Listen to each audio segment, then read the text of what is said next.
Editing comedy and editing horror are very similar. The hard part is the setup. If someone can say something funny, a guy can jump out from behind a door and it's scary, but that's the easy part. The hard part is how you build to that. So much of this is instinctually me. I have such a hard time talking about editing. I just sort of go with my gut a lot of time. No one ever taught me. I didn't finish college.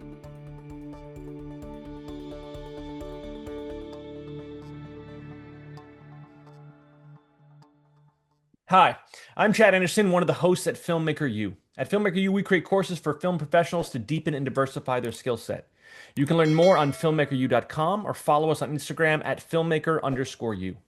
Every week, we are delighted to interview a film and TV professional, and this week, I am exceptionally pleased to be joined by editor Kyle Reiter, whose work includes Atlanta, Barry, Black Rabbit, and this new quirky horror, I guess horror series, horror comedy series, Widow's Bay. Welcome to the show, Kyle. I appreciate you being here for us All right, thanks to for having me. talk to us about that. So speaking of that, as an idea, there are elements of this that are notably intended to be scary, or at least, you know, take place in the dark. Do you think of this as a horror, and do you approach it as a horror? Because there are so many different elements of kind of, not terrifying horror, but silly horror.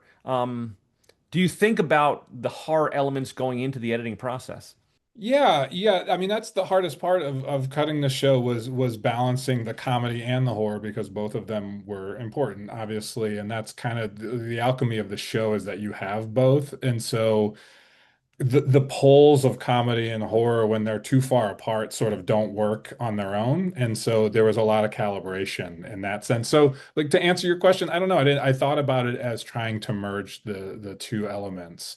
And as far as it being fun, you're right. Katie Dippold, the showrunner, a lot of times in post she would say, when I was a kid I went to this haunted house like on the New Jersey shore, and the scares there are you're screaming but you're laughing. It's like a fun scare. It's not like a dour sort of deathly scare. And so that's we were trying to hit that target as well. So it was a lot of work, but it seems like people are responding to it. So maybe we did it. I don't know.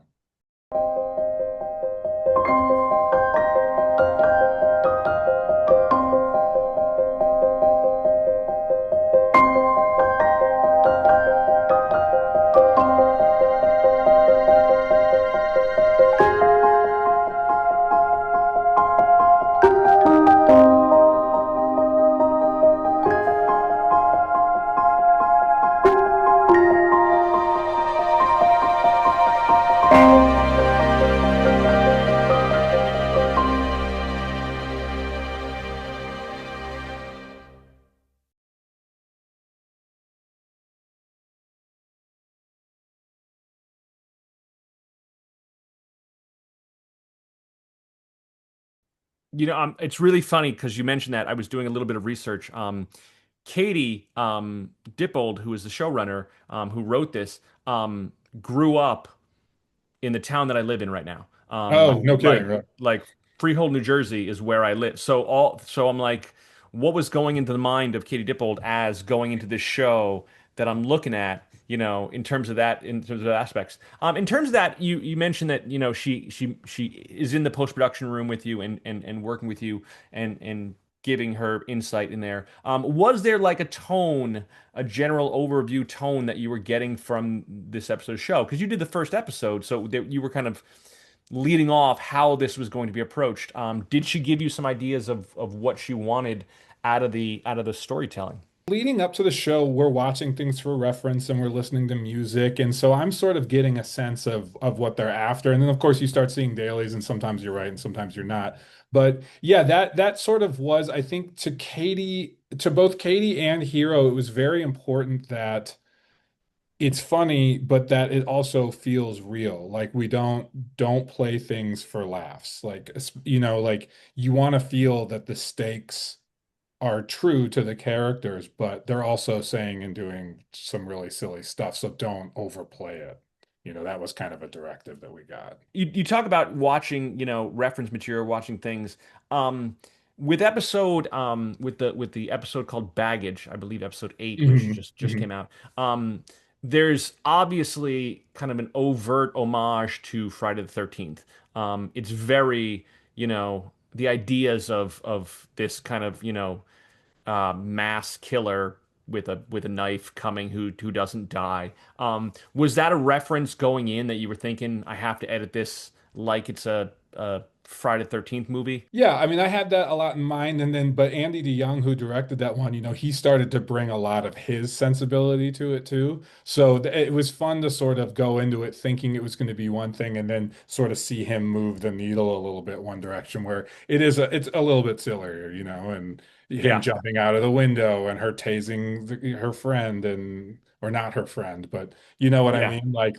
Yeah, then it's when you start to see stuff that it starts to kind of tell you what it wants to be. Yeah, I was thinking about that episode because I just watched it recently. I mean, it just came out, and I was thinking about from an editing perspective the idea that growing up watching those kind of slasher films, it was always the damsel running top speed and the killer villain walking slow it and still catching up somehow magically. And it was always one of those things like, how is this even possible? I imagine that from an editing perspective, there's a little bit of feeling of silly of like, this can't be, the timing of this just doesn't, it works for the horror genre and it works for the kind of, the play of Right. that, but it doesn't, you're like, could you walk a little It faster? doesn't it doesn't make any sense, right? Yeah, no, I get it. I mean, that's sort of what's fun about the show, I think, is that everyone is aware of these tropes in these Yeah. movies genre. And so within that, you can sort of do, I think her holding the shotgun on him until he's incinerated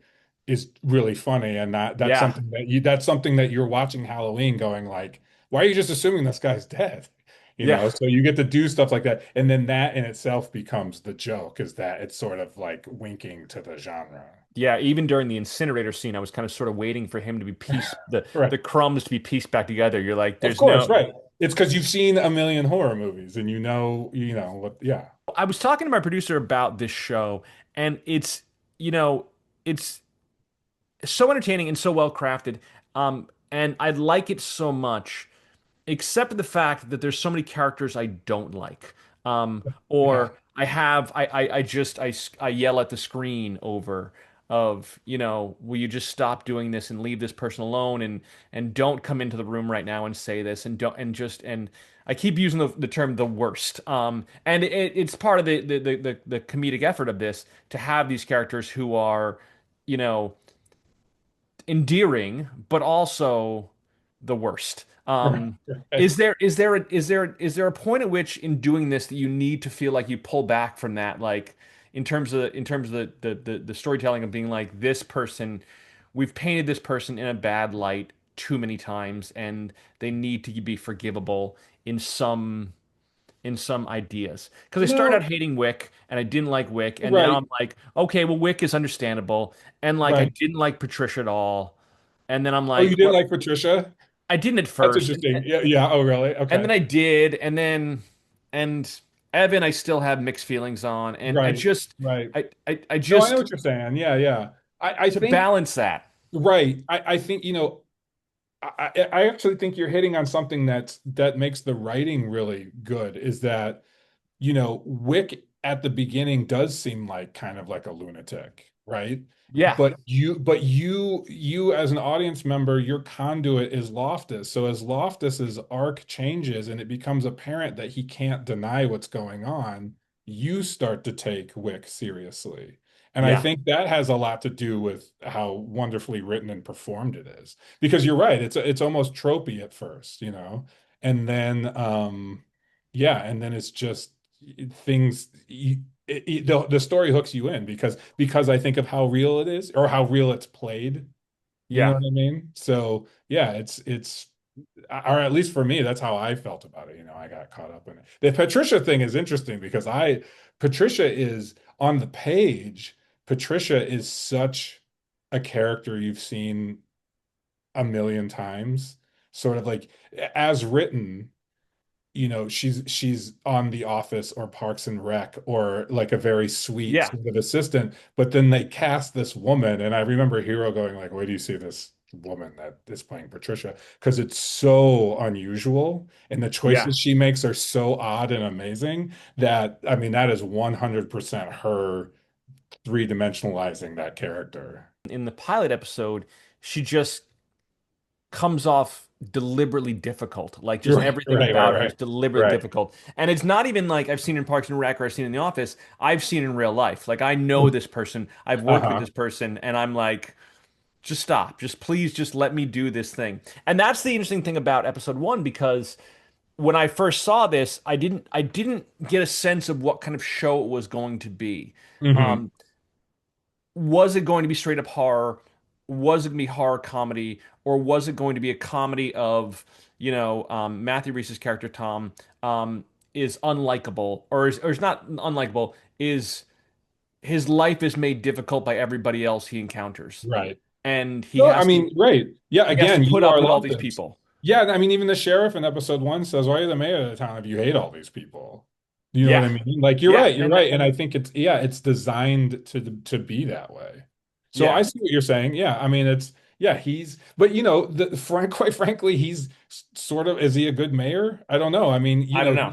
he's trying to do what is important to him, right? Yeah. Like what he feels he needs to do, but he doesn't really seem to be thinking in the best interest of the community, maybe. I mean, he's trying to make the town more desirable, but for what reason? I'm always curious about with Hero and with Katie, how much freedom have you had?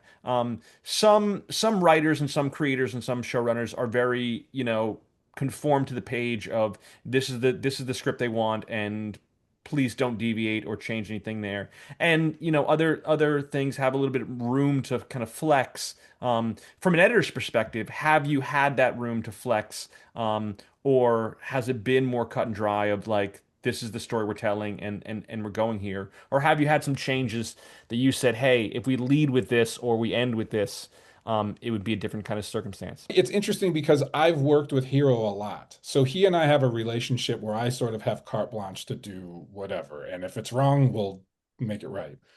Katie, I've never worked with Katie before, and I'm coming as one of Hero's guys. So I think at first there was sort of like, and this is totally understandable, a tentative like, are you on my side? Sure. And it became pretty clear to her, I think, pretty early that like, look, I am here to facilitate for you. I want the show to be the best show. And so once we sort of hit that rhythm, yeah, she's very collaborative. And there were things where I would say, I don't think we need this. And I would try to take things out and she'd go, no, no, let's put that in. And that's just like typical editor Yeah, showrunner stuff. But I don't hesitate to give my opinion. But I'm sure. also wrong all the time, right? So I don't take it personally. Yeah, there were things, and then there were other things that I would put in and she would be really open to and really go, "Oh yeah, actually no, you know what? That's great. That's better." And Absolutely. I constantly pitch the dumbest stuff imaginable, and every once in a while it gets through. So I'll give you an example in episode 8 I would love an example. when the boogeyman jumps out of the second story window, Yeah, right? Right. yeah, There's leading up to that for an inexplicable reason you hear his footsteps, just because I thought it was funny, not yeah. because you would hear that or it makes any sense, but it just sort of builds anticipation and it's just a funny bit. And so, I would do things like that. Most times they go, "What are you doing? Take that out." But that one everybody laughed at, and so we left it in. It's interesting because you have some episodes on, and then you have some episodes off, then you have some episodes on. Mhm. So it's a handshake between multiple different editors who are coming in and piecing these together. How do you maintain the storyline across the entire 10 episodes to, make sure that handshake? I mean, for us as viewers, we're watching, previously on Widow's Bay, the recaps. Isaac Hagee and Jen Bryson are the other two editors. And it can be difficult because they're shooting out of order, right? And so we really need to I should say, first of all, the scripts are great. So and they were also completed, which is a nice nice thing to have done, is to know where you're going. But yeah, no, we constantly share sequences and scenes and episodes with each other. And hey, I put this and this, so or I removed this from 3, so maybe you should take it out of 7, and that's or this is a double beat. And so we're constant communication with each other about what we're doing, tonal stuff, music stuff. We talk a lot about temp score, and then we start getting music from Dave Fleming, our composer, and oh, this is great over this. This can kind of work as this theme. So it's very, very, very democratic, very collaborative. The scripts are really good. Or you know what I mean? I'm not in here like there's very few stories, things that we're always the goal is to just always streamline and make clear what you want to do. But when you're starting from a place that works so well, it makes it that much easier. As a creative, as an editor, how do you like to start? Like, what is your process of going through a timeline and or looking at, dailies or looking at footage and looking at there? What do you start with? Do you like reread the script again and just make sure you have it, or do you approach it from just like looking at all the raw footage in bins, or how do you look at it? Yeah, no, I don't. This is a hard question to answer because it depends on the mood I'm in or what sort of scene it is or how much time I have to do it. A lot of, the thing is you just start watching it and sort of letting it talk to you, see what they did. I'll look at all the setups. I'll start working from last take backwards. I sort of know how Hero works. I can see adjustments that they're making. And then what I do, frankly, is it's important for me to just start throwing things in a timeline. I'm not the sort of editor I can't press play on take one and watch everything and then play on take. I just glaze over. And also, narrative is context. So what might seem great when I'm watching take one doesn't make any sense when I build the scene. So it's important for me. I'll start throwing things in a timeline and just start seeing what works. I think a lot about shot size. When do I want to save these single? If performance is first and foremost, but can I save these singles for this moment? Can I play all of this in a two shot? Can we, so I think a lot about how a scene is constructed, and then I just start doing it. And it's a constant game of replacing takes, going back. It's maybe not the most what's the word? It Resourceful. wastes a lot of time. It wastes a lot of time because I'll constantly go back and go, oh, wait, no, I should do this. Oh, wait, no, no, he's got to be, and so, but I mean, the short answer is I have to start with a bad version. When they say write a script, just knock a script out and then just Yeah. start rewriting. That's kind of how I build a scene. Yeah, Just your sort of first draft is yeah, garbage and exactly. Just get a shitty version of it going. And then from there, I can, start refining it. how do you know when something is funny? What is your sense of figuring out that this is working? And, is there like some kind of a litmus test of like, no, this is the funnier version. This reaction shot is the funnier version than just doing this as a long take or something like that. Yeah, I mean, I got the litmus test is just what makes you laugh. And that, I don't know. I mean, boy, if I knew how to describe that, I don't know. This would be the easiest job in the world.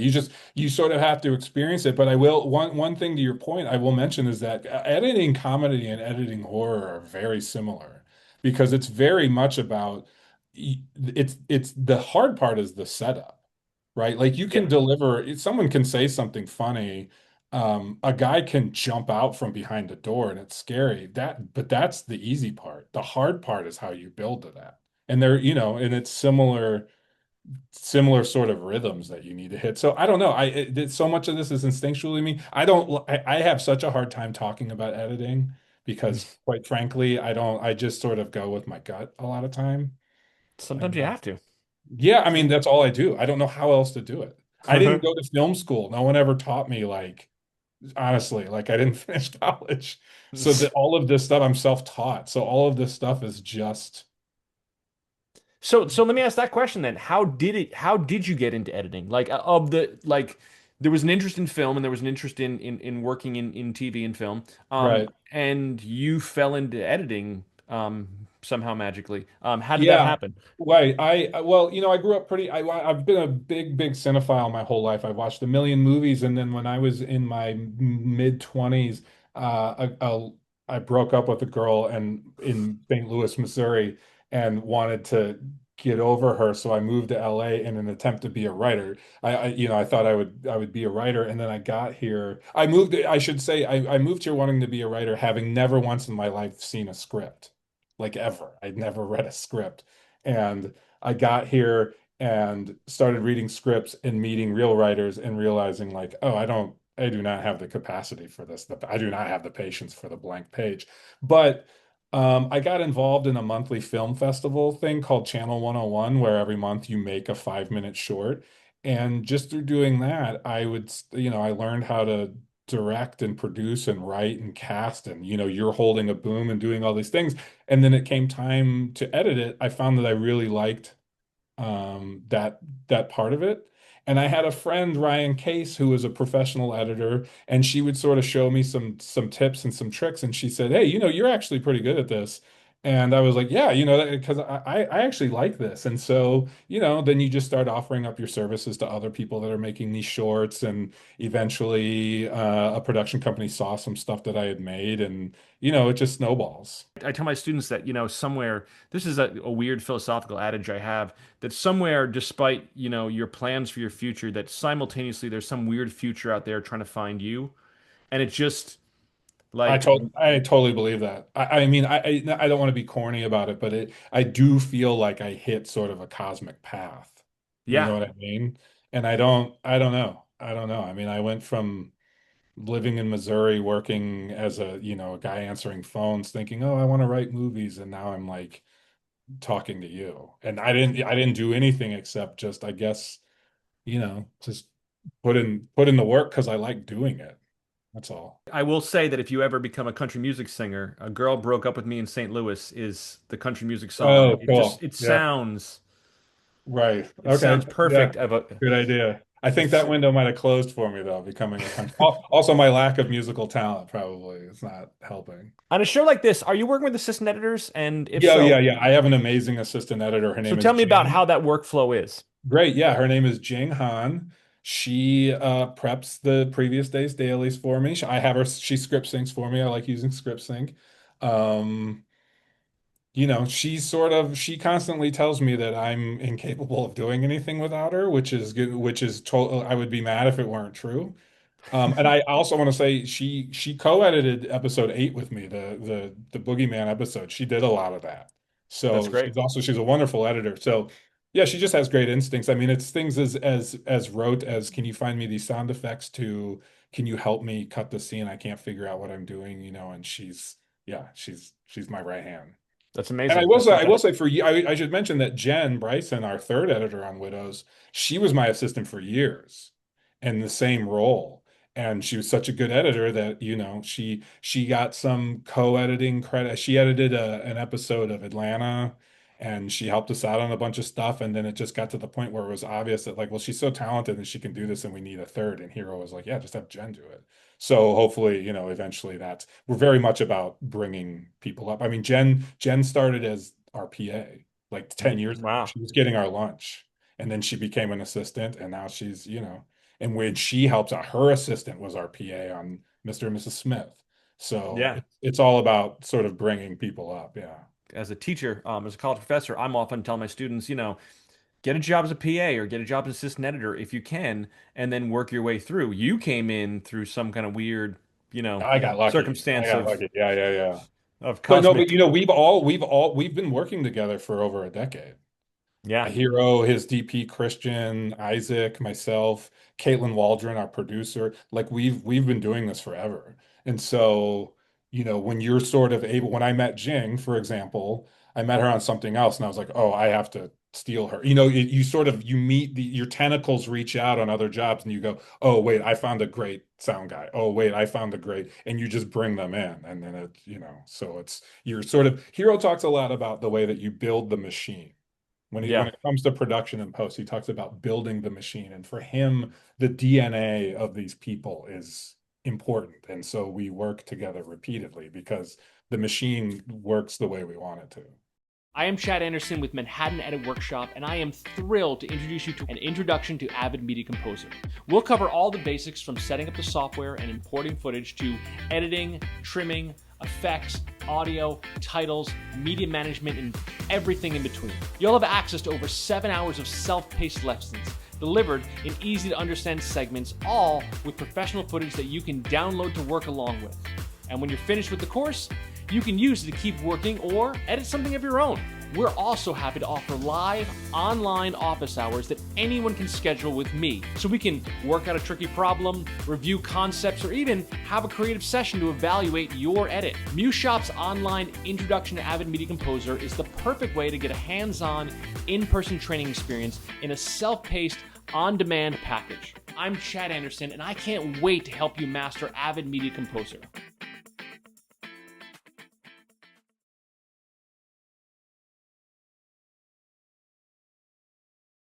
Yeah, I think people have a real big misunderstanding of networking as an idea. They a lot of young people I talk to think that networking means that you have some rich uncle who works at NBC or something, Right. and like and that's your connection to there. But you just meet people and you start working with them and you just say yes to stuff, and Oh then yeah. the I mean, world just kind it's of every job, literally every job that I've gotten was because I met a producer or another editor or somebody that just liked me. yeah, And then they go, hey, we need so even Atlanta, like Isaac knew Hero because they went to USC together and they needed a second editor for Atlanta. And Caitlin Waldron was going to post produce it. And she was like, oh, I met this guy we were on this bad show. And she was like, oh, I love this guy. So it's just the direct result of that. I would have never gotten these jobs. No disrespect to anyone, but like going to like mixers or going to parties or trying to network, that would never in a million years work for me. yeah, It's about being someone that it comes down to being someone you want to have lunch with. That's yeah, really what it is. yeah. Or you can just trust to work with. Yeah, Exactly, yeah. Well, and I find too, a lot of it has to do, like I said, I read a lot, I watch a lot of movies, so I have like, I don't, I wouldn't say it's good. I mean, I have confident taste. And so when I talk to somebody about something, I just give them my opinion of it. And, more often than not, it seems that they go, oh, okay, yeah, he gets it. And then that's yeah. it. And they Like like you. he's not a weird. Well, I mean, I shouldn't say that. He's He's not a personable. jerk. Yeah, he's personable and he has and he knows, even with something like I worked on Barry with Bill. I mean, I'm pretty film literate and like he and I just started talking about movies and he was like, "Oh, okay, this guy gets it." I never sat in a room with him prior to that. He just knew I was a guy that he could bullshit with movies about and that I know Avid well enough. Like that's, most of the time that's what it takes. Let me ask a final question, Kyle. If you weren't doing this, if you weren't an editor, and you might have alluded to this before, but if you weren't an Yeah. editor, is there some of the direction that you saw your life going that you wanted to do, that you were going to be, or would there be some other, you know, thing you'd want to be in terms of your Yeah, life? I wanted to be a writer growing up. And and I don't, but in a weird way, I do. I kind of, and it wasn't even like movies. I wanted to be like a novelist, when I was like a Sure, kid. And but it's funny that that's sort of like it's sort of led me to this because what I do, I mean, I know this is the last stage of writing and all that, but it's not unlike writing for that reason. And I found that I'll give you an example. Like when I first moved here and I was like, I couldn't figure out how to write anything because I just didn't know what I was doing. But I could read friends' scripts and sort of identify what was working and what was not. And that's all editing is. You know what sure. I mean? Giving notes on a script is really not different Yeah, than what I do. And so, it's not like I'm lamenting not being a writer. I love what I'm doing, but it does feel like I sort of, in a way, I did kind of do what I've always wanted to do. yeah. No, I I didn't mean, want to play like football or whatever. yeah, I mean, beyond, working the software, working an Avid system and building a timeline, it's storytelling. It comes down Absolutely, yeah. to, can you tell a story? And that's where the real craft and beauty is. For Um, sure. Yeah, yeah. Kyle, thank you so much. We're here with Kyle Reiter talking about this show, Widow's Bay. I'm excited to see the next couple episodes. Yeah, watch it's got a good ending, I think. I'm That's what very you tell excited. me. That's going to be it for us for Filmmaker U. Again, you can follow us on filmmakeru.com or check us out on Instagram at filmmaker_u. We were here with editor Kyle Reiter. My name is Chad Anderson. Thank you guys so much for watching, and we'll see you in a future episode. Kyle, thank you again for joining us today.